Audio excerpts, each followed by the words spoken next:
2 ng madaling araw nang naalarma ang SMNI News ng impormasyong hinarang ng mga pulis ang isa sa mga abogado ng The Kingdom of Jesus Christ na papunta sa Glory Mountain sa Tamayong, Davao City. Ayaw siyang papasukin ng PNP checkpoint sa Barangay Kawayan na katabi ng Barangay Tamayong.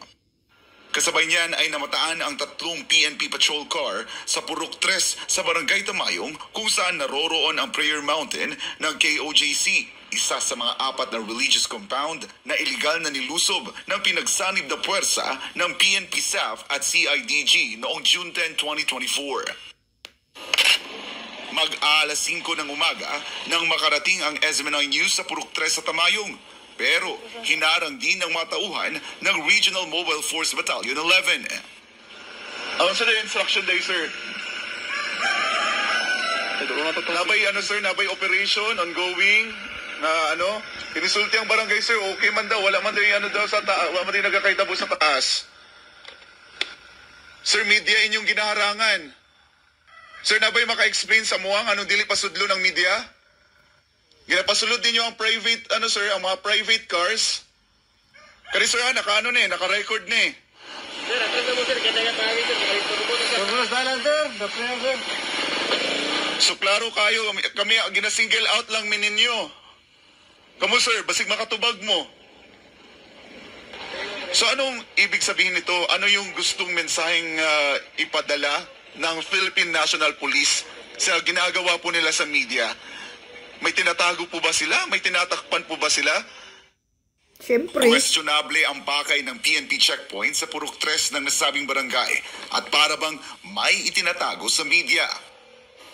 Yun pala, isa sa mga KOJC farm na ang nilusob ng mga armadong pulis. Maging ang kapitan at kagawad ng barangay ay pinagbawalan ng mga pulis na pumunta sa nasabing lugar para sana'y tingnan ang sitwasyon ng mga residente nila doon. Wala sila mananghid. Ang pultahan dito karon tanan gipangransak. Gusto na mo tanawon, gusto na mo sudlon, pero dili mi nila pasudlon. Kagawad eh. Ayon sa mga KOJC missionary na nakatira sa KOJC farm, marahas na sinalakay at binulabog sila ng mga kapulisan sa gitna ng kanilang pagtulog. Anila, pwersahang binuksan ang kanilang mga pintuan kung saan umabot sa punto na sinira ang mga ito. Isa-isa silang tinutukan ng dekalibring baril sa ulo, pinadapa sa lupa at ang iba ay tinalian pa ang kamay. Grabe. May kumakatok sa pintuan dito pero hindi talaga siya yung katok na normal. Ginigiba talaga nila yung pintuan kasi nga dahil nakakandado siya, meron siyang kadena. So hindi man nila mabuksan, meron man silang dalang bolt cutter, ipinutol nila yung kadena. Biglang sinipa nung isa yung pintuan, tapos nanutok kagad siya nung baril. Tapos sabi niya na dapa, tapos hindi man kagad ako dumapa, lumuhod pa lang ako. Tinulak ako nung isa para makadapa. Tinalian kagad ako. Actually, ito pa yung tali na ginamit nila sa akin.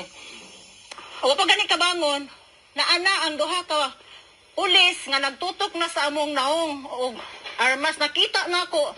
Dako ang bukas sa ilang armas ba? Ginatutukan mi nila. Nakaingon ko. Nganong ingon ani man unsay among sala nga nahimo. Kinsa di ay nagsugo ani nilang. Wala na ni nagsubay sa balaod. Correct. Sa tinuod lang, nasiyakig ko sa mga pangitabo nga wako kay balo nga pulis mismo nga atong protektar ingon nga mga sibilyan o naman yung naghimog di mayo ang amo na po nga pultahan tadyakan bungkag pag ana gina ko paglingkod nasugat gina ko ang bukas sa pusil 3 ka tawo misulod sa kwarto dire armalite ang armas ni pusil gition niya sa among naong pagyod pero alang gihimo murumig mananap. Giduot mi sa yuta, pagkahumalulot sa yuta, gitutukan og baril. Ibakli ang among kamote sa luyo. Mayon na yung gihimo. Gobyerno man kamo, PNP man kamo, protektar man kamo sa mga sibilyan. Ganun kamo may mismo naghimo ginana. Ang akong nakita sir dili gyud maayo. Karnal dumal ang ilang gihimo sa among kinabuhi dinhin dapita. Malay mo sir, wala man may mga sala. Unsam day among nahimong sala sa gobyerno. Manong ingon anayon mi nila. Buntag sayo kadlong dako ilang gubo na mo sira unya tapos makitaan mi nila tutukan mi nilang baril yung pahapaon mi Sa kabila ng kawalan ng search warrant, hinalughog naman ng mga armadong pulis ang mga kagamitan ng mga KOJC missionary. Kinuhanan ang ilan sa kanila ng mga cellphone kaya hindi rin sila nakakuha ng anumang video o picture ng mga sumalakay na pulis. Maging ang mga bagay na sagrado para sa mga misyonaryo ay hindi pinalagpas ng mga kapulisan. Yung gamit, tinatapon nila. Wow, Tapos yung pati Bible, Bible? pa, kahit respeto na lang doon sa Bible, doon na lang siguro mismo sa Bible. Nirespeto na lang sana. Hinagis pa nung isang pulis. Oh, Pagina na demonyo. ko, sir. Imbes ka mo untay mo protect sa mo naunsa naman niya kamo na anya naman noon ning gihalughog di ari. Walang kahit anumang dokumento gaya ng warrant of arrest o search Sobra. warrant ang mga pulis na nagpapatunay ng legalidad ng kanilang operasyon. Dahil sa ginawang paglusob ng mga pulis at pagtutok ng mga baril, matinding takot ang idinulot ito sa mga KOJC missionary, lalo na sa mga senior citizen. Kalit man nung akong pultan, kalit nagkuan ng tingog. Dako kayong tingog ba, ang kuratan ko. Pag kuan ako, matan ako, nakita ko ang kuan, diha ka tao nagtingog sa kuan. Nada nagsagit ko, sir, maluoy ka sa kuaw, ayaw ko hilabti. Sakit akong kuan ba, marag nangurog ko gani, marag sabtan ang akong kadlok. Justice, ilang ginabuhat Kitang-kita naman ng mga bata ang paglusob ng mga pulis at kung papaano hinaras ang kanilang mga magulang sa pamamagitan ng pagpapadapa at pagtutok sa kanila ng mga Grabe. baril. Kanina, ano mo nakitaan? Pulis, Ano sa man yung gidala? pusil, Pusil. Asa nakatutok? papa, Sino ka pag-itutok? Ano sa mga nabati ato? halilok, Ano man? kasi patyon, Kasi pati yun, imong... papa. Pag sipa pa lang nila daan sa pertahan, balikwas pero kung anak ko mata pud siya gako sa kuha. Manyag ako sa kuha siya, pero nahadlok gid siya. Na-feel gid ako nga nahadlok siya. Nahadlok siya gawa sa tuma ug naglagot siya sa gibuhat. Kay sa iyang pagkabalo nga ang pulis mo protekta, mo tabang nya karon na baliktad ang tanan. Mo nang kahadlokan nya mga pila ka oras niya nakit-an jud niya ang baril nga gitutok gyud mismo sa iyang papa. Bastos. Wala gud sila delikadisa nga psychologically murag wala sila ka eskwela og subject nga psychology nga ma-feel sa bata, ma-trauma. Nakakita ang duha ka bata, nahadlokan yung duha ka bata, nangurog sila, di sila mubuhi. Kung sa imong nakitaan ka ganina? Armas, nagdala sila armas. Tapos... Ano sa nila ang armas? Ilang gidala si papa. Ano sa man ilang gibuhat kay Papa?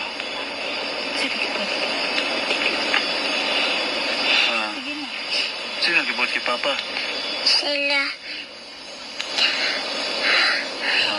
akong ipangita si papang Tapos...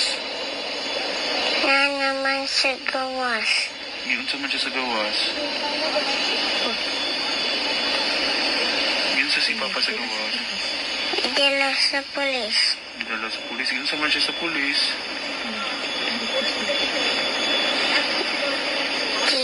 Kailan o pusil. Sakit yun sa akong dughan, sir. Kaya nga no, kagmay pagod ang bata, makahinumdum sila sa gibuhat. Nakita nila ang pusil. Nagliman ka niya na kung anak ma. Kabad ba nila ma? Nang gingani man tama. Wala man tayo gibuhat dautan ma. Ipinagtataka ngayon ng mga KOJC missionary kung bakit ginaganito ang kongregasyon. Gayong si Pastor Apollo C. Kibuloy naman ay mabuting tao at walang kasalanan. Bakit anila ang mga convicted at guilty sa kasong child abuse na sina Franz Castro ito sa at ng sa dalawa. Campo ang hindi nila habulin at panagutin? Mangutan ako. Nga nang gibuhat man nila sa Kingdom Nation. Natarong man si Pastor. Wala gibuhat si Pastor na dautan. Tarong iyang pagtudlo. Wala siya krimen na gibuhat. Gipa-eskwela niya akong manak. Gitagaan og mayon kag maon. Nganong ka na nasa gobyerno karon ng mga demonyo kayo mga NP lovers. Nganong man ang lagi priso. Nganong ka ni diri man jud ilang tirahan. Para sa inyo hang tanan, Anong giingon ani ninyo pag-ipit ang among mahigugmaong pastor nga wala man yun na gihimo among mahigugmaong pastor bisag gamay. Kanang tanan nga gipanghimo karon diha sa social media o kanang mga sala kanang mga hiring-hiring din sa Senate o sa Congress. Ginutbot man ang tanan. Dili na tinuod. Matatandaan na nitong June 10, 2024, sabay-sabay ding nilusob ng madaling araw ng mga kapulisan ang 4 na religious compound ng KOJC. Nagdulot ito ng trauma at takot sa mga KOJC missionary at nagresulta ng pagkasawi ng 2 miyembro ng Blaan Tribe sa Kitbog. Yun nga mga partners, ang... Yan. I-ano nyo tong video, ipakita nyo ito kay Bato. Ibigay nyo yung video na to, na nilusob na naman nila. Grabe, ka mga abusado ng mga pulis. Hindi pa pinapapasok ang pati yung barangay. Hindi pa pinapapasok lahat, pati media. Demonyo talaga. Tapos iyan, ang sasabihin mo kanina, Senator Bato, nakikinig ako sa hearing mo kanina, kay Marbel at kay Tori. Puri-puriin mo pa yung mga utak nila na parang mga bangag din. Ihinto mo nga yung pagpupuri-puri sa mga kapulisan. Sobra na to Nakakaawa na talaga itong mga tao na to. Wala namang, di naman sila kasapi kung kay Pastor Kibuloy, 1 tao lang o 5 tao yung hinahanap ninyo. Tapos gaganan nyo, tanga ba si Pastor Kibuloy na magtatago dyan sa mga ganitong bahay-bahayan na amakan lang? Mag-isip nga kayo mga kapulisan kung may utak kayo. Nasaan na yung budget ninyo sa mga intelligence funds ninyo? Bakit hindi nyo ginagamit yung intelligence funds ninyo? Bakit lang kayo? Sabi pa ni Attorney Torion, nag-fishing hunting lang kayo dyan kung nandyan ba si Pastor Kibuloy. Hindi naman talaga ninyo na wala dyan ang subject ninyo. Bakit pati itong mga civilian gaganyanin ninyo? Maltrato ninyo, padadapain. Tapos pati mga gamit, pati mga cellphone, kinukuha ninyo para hindi makatext, hindi makatawag sa abogado. Abuso na to Tangina, nakapanggigil. Grabe. Talagang may bayad talaga siguro itong mga hinayupak na to. Kaya bakit ganito ang nila? Pag-search ng ganito. Wala sila ngayon. Wala silang bitbit na search warrant. Wala silang warrant of arrest na bitbit na araw na to ngayon. Tingnan mo. Tapos ginaganyan nila yung mga tao na nanahimik dyan sa bundok na yan. Pati mga bata, ang dami natutruma. Ay my God. Nung klaseng General Tory ka, tangina ka. Sinong nagkaman sa inyo dyan sa mga demonyong pulis na to, mga yawa kayo? Tangina ninyo. Wala kayong awa pati sa mga bata. Ang dami na ngang natutruma, tapos ngayon dinagdagan nyo pa. Talagang mga masasamang sana mangyayari yan sa mga pamilya ninyo. Pamilya ninyo lulusubin.